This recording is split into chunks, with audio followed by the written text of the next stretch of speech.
The kinds of images that we see in mass media about prisons and about people who are in prisons really desensitize us, right, to the kinds of pain and trauma that people are living through.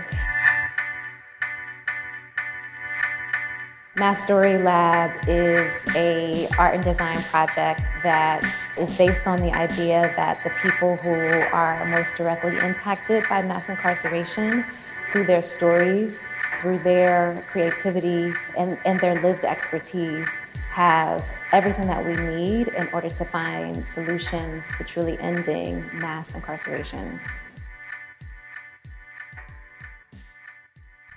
You're going to hear stories today about people who might have done something wrong, and it might not have been a mistake. They might have made a conscious decision to do something wrong, but you have to dig deep within yourself and say to yourself, does that mean a person deserves this?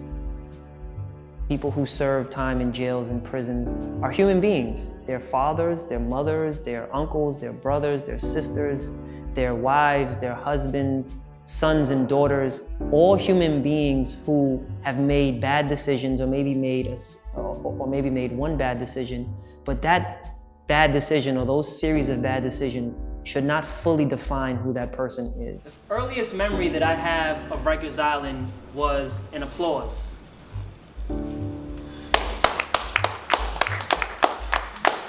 And the correctional officer stood up and said, "That's what I'm talking about. That's job security walking right through the door." Trans rights activist, trans intersex woman, going on the island for something that she did was right, protect herself and her friend. 7 correctional officers in 2014, December 30th through January 3rd of 2015, proceeded to beat me for 3 days straight bloody, while one of their inmates helped the correctional officers rape a person and beat a person for 3 days. If I was going to survive that behavior, then I had to speak the language of Rikers Island. And anyone know what the universal language of Rikers Island is? The universal language of Rikers Island is violence. My first routine was do push-ups to get ready to... And yes, it can be heavy to hear all these different stories, and yet it's still so important. We can't really shy away from the damage that this system has done. All we can do is look it, head on, acknowledge it, see the kind of connections that exist in all of our pain. Because honestly, even if you've never been incarcerated, you have somehow been touched by the prison industrial complex in this country. There's no way you haven't. 2016, my son is still on Rikers Island. 7 years, that's not temporary. In the meantime, he has been beaten, abused, mentally, physically, sexually, you name it, and they broke him down really, really well. Raise your hand if you believe that something needs to be done about Rikers Island. Once we have had a chance to really connect with these survivors, these warriors, these creatives, these storytellers, once we've had a chance to really connect with them, then it becomes our time to get up out of our seats and move around and really think about where we stand on this issue. On that end is close Rikers. And on that end is reform. And you could be anywhere in between.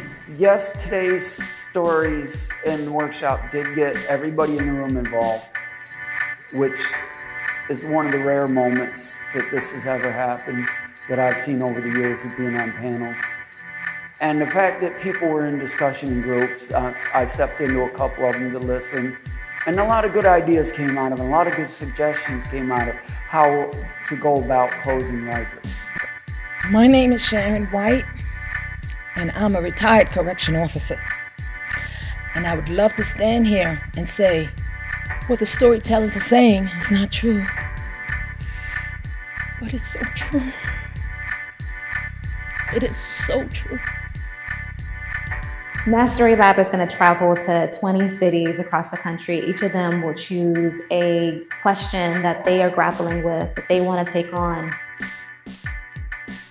Whatever it is that people want to take on, we customize a Mass Story Lab experience around that particular question.